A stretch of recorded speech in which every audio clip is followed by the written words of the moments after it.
10, and oftentimes as ladies, I think we're always filling up someone else's glass, but neglecting to fill our own. And whether that glass is for our friends, our kids, our partners, it's hard to always be there for someone else, but we don't have someone to be there for us. Yeah, that's right. And when we can't show up for ourselves, this can manifest into some high functioning anxiety. But luckily, we have Nedra Cannon from Harmony and Hues here with us today because you found ways to support the community through anxiety, through programmings and upcoming events. So welcome back into Studio 10. Thank you. Yes. Thanks for having me here. So first, explain to us, what exactly is high functioning anxiety? Because actually a lot of people have it and don't realize.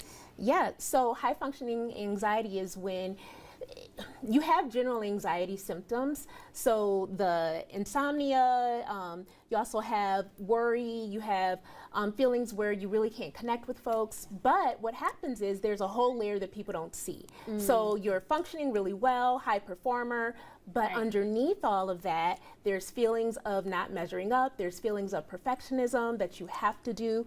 There's also feelings of you can't say no, so you struggle with boundaries as well. Yeah, and the good thing is that you're here to talk us through our mental toolbox with some tips and tools to help us through. The first one that you told us a little bit about is making friends with anxiety. What does that mean? Yeah, well, so it's knowing what your symptoms are, knowing that, hey, this is something that I'm navigating, and not ignoring it, because if you're ignoring it, then you're going to continue to struggle with it, right? So if you can notice that, hey, I'm saying yes to all of these things that I really don't want to, but underneath it, the reason I'm saying yes is because I feel like I'm not good enough.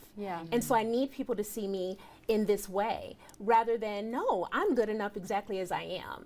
So it's getting in touch with those pieces. I love that. Now, another tool you said is having a positive affirmation and a mantra, but why is that helpful? It's helpful because it really can reframe, because oftentimes what happens is we get in our head and we stay in our head, you know, when we're navigating anxiety. And so having something positive, on the other hand, it really helps you. And so an example is, I'm good just the way that I am, right? And that's really good when you're navigating perfectionism, because so often we're struggling with that piece. I'm good just the way that I am. That is perfect. We need to write that down. And we're glad that we've been able to write down a lot of the stuff in our toolbox. But the last one is symptoms. It's all about the symptoms of the anxiety. So how do we recognize that? So some of them are going to be, again, overperforming, not setting boundaries, and some of the physical signs are similar to generalized anxiety. So insomnia, as well as gastrointestinal concerns, irritability, anger, really having struggles with sleep, and all of those symptoms that we've talked about already.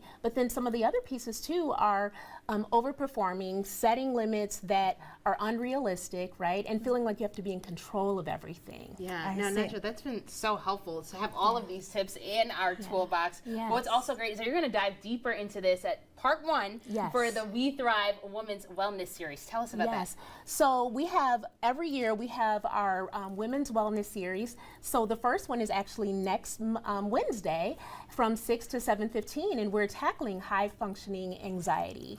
And then in December we have one on betrayal trauma, and in November we have depression that we're talking about. Wow, so it's great to have those open dialogue, open conversation. And I'm glad that we were able to start it right here on Studio 10. This has been amazing, and I know it's just the start, and you can have that when you go to those events. So thank you so much. Thank you. I gotta make sure I write those affirmations down when coming up on Studio 10.